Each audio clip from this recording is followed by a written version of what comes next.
guys. So, got a few hours of sleep. You can probably tell my eyes are pretty puffy, pretty tired. So, today I got the EVL out here.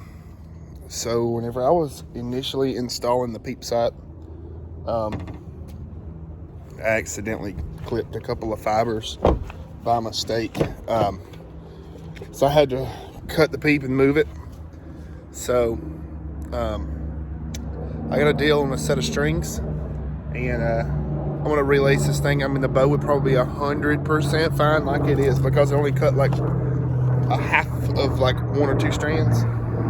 But being that this thing is so nice, I don't want to take any chances of hurting it. So I'm anxious to see how you lace the strings up with that new cable splitter, and if I have to do any yoke tuning with it. Shouldn't have to. I'm just going to try to keep the rotations right. And yeah, these here are just some America's Best Premium. This is their best ones. A local bow shop actually recommended them to me, and he had them. So it was Saluda River Archery. Got me hooked up, and like I said, you know, these strings will probably be 100% fine, but being that this bow is so new and so nice, I didn't want to take any chances of having this thing exploding. PSEs, they're way behind on everything right now. I mean, you can't hardly get a phone call through. So yeah, I'd hate to be down this bow. And while I'm here, I'm probably going to go ahead and set it up for target arrows. So I'll show you guys along through the journey here, how it goes. Some little, you know, I'm gonna take some pictures, because gotta make sure I lace this thing up correctly. Let's get in the shop.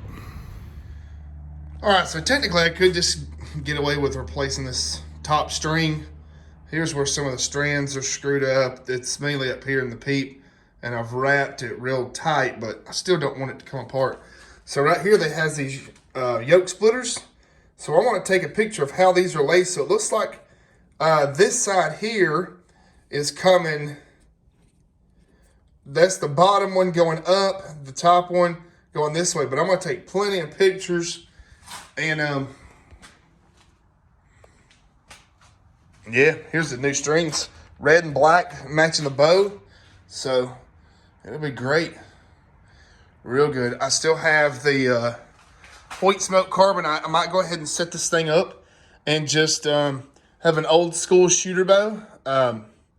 Something just to play with. It's got brand new strings on it. Like I said, this is a giveaway bow at 2,000 subscribers. So, yep, we'll get this thing laced up.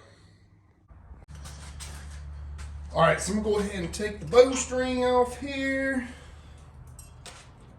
Of course, it's pretty simple. Get that off.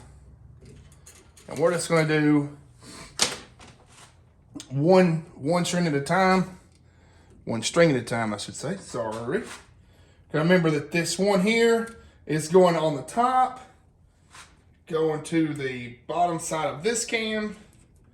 I always like to just follow them with my fingers. So we got some serving separation here, which is another reason I was wanting to trade these out. I don't like that, so I'm going to inspect this thing and make sure that there's not any sharp objects or, you know, sharp anything in there that can be causing that. So what I want to do is go ahead and lace this other string up exactly like this, put it back on the bow, and that'll be good.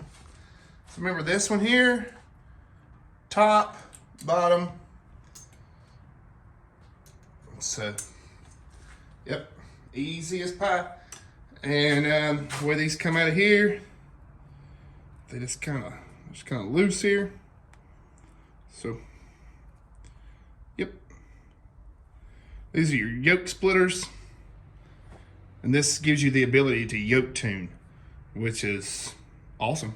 So that's what they look like. All right, so I got it back. Got it all back laced up correctly. That was really simple to do. I believe I'm going to like these. yoke splitting systems. You're only dealing with 3 strings. A whole lot better than 5. Let's see here.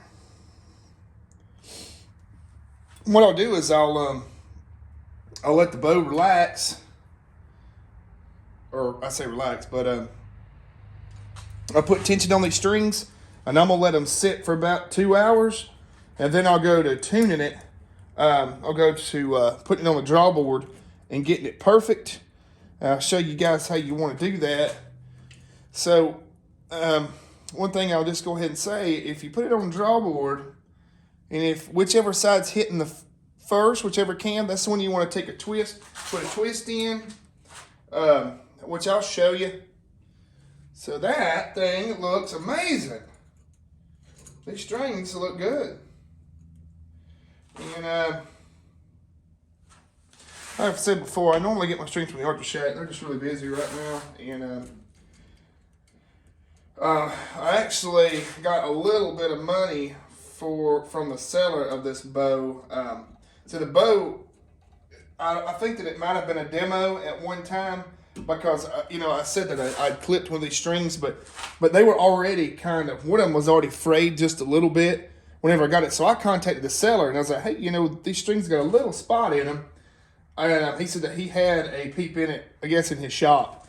And he's like, yeah, I did cut it out. So, that happens sometimes. And he just paid me half the money for a set of strings. So that was cool. It was an eBay seller out of South Carolina, but he has a shop. Okay. I sort of initially look at the cam timing marks, and they're dead on. So we'll put it on the drawboard after we'll let the bow sit a little bit. But look at those beautiful red and black Georgia Bulldog strings right there. Man. All right, I'm going to hang this thing up, listen to some podcasts right quick, and let this bow just kind of stretch out. These strings do their thing. So, because if you go ahead and start tying this up right now, I've found out from the Super Focus, that was my mistake. And I had a lot of problems because I just threw them on there, started shooting immediately, and I didn't let the strings kind of settle in. So let's let them settle. Be patient. Hang the bow up there. Listen to some podcast. All right, so I got my knock sets tied in and everything's completely level. Before I was using like a 3-wrap over, under knot, but I started to do this constrictor knot. And if you're curious on how to do this, look up Josh Bomar, and I'm telling you, it is so clean and crisp. It's hard to get away from this knot. I've got my peep in, and what I've done, I couldn't get the string. I know I shouldn't have done this, but I did anyways. Forgive this disgusting floor. I've got to sweep. I just went ahead and cut my string there, my old one, and I pulled the peep out. And the reason is that the knot that I tie, it takes forever to pick out, and by the time you pick it out, you've already cut a couple of strings. So I'm actually going to look up another way to tie the peep, and I'm going to tie this one different. And the reason being, eventually I might change this out to a threaded Hamskea peep. I don't want to destroy my string or hurt it in any way, so I'll probably do like a wrap up, wrap down, wrap up, wrap down, wrap up, wrap down. I don't know if I'll do the up and down wraps yet. I might not. I'll have to see. Just for the fact, I've already got 2 magnified bows. Probably don't need 3. But I don't want to hurt this string in any way. So, the bow, I let it hang for about, tripod fell. I'll let it hang for about an hour. And I'll let the string stretch out. But I can't check timing until I get a D-loop on it. So I'm going to get the D-loop tied, check timing, and I'll probably let it settle for just a little while longer.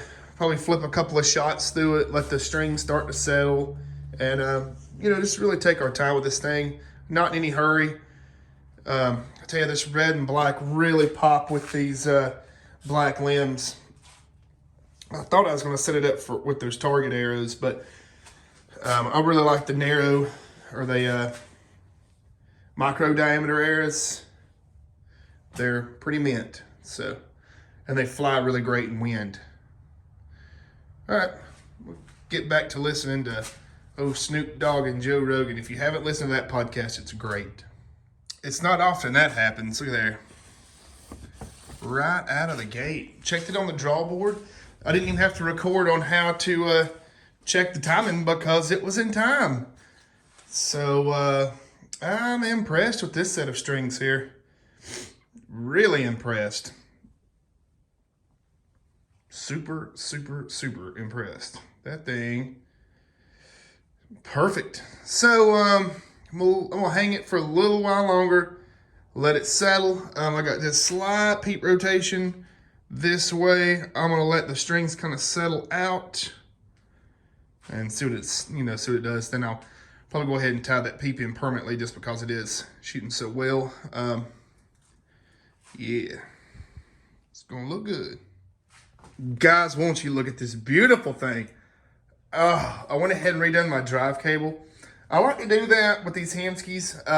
Put a little bit stiffer cable on them. You don't get as much stretch. You don't have to worry about sitting there and retorquing this thing, every once in a while, which I've had to do, get out shooting a good bit. So I'll put some of this BCY 25 on it. She's bullet holing. Let's go take this thing out to the range up at my brother's and shoot a little bit. I am stoked. Probably going to let it. I shot it a good bit inside here on my bag and went ahead and rechecked the timing. It's perfect. So these strings are great. This new system here that PSE is using for the yoke tuning, it's great too. It's really good. What I'd like to do is actually get some of these pieces here, put them on my Supra Focus, and get some strings built that are like that. So, all right, we'll get out here and do some shooting here in a minute. All right, so I'm not going to make it to going and shooting today. I'm pretty tired. I look rough. I need about 10 hours of sleep. So we'll see y'all tomorrow. Have a good one. I'll go get this bow shot. It's in tune. It's perfect. We'll see you.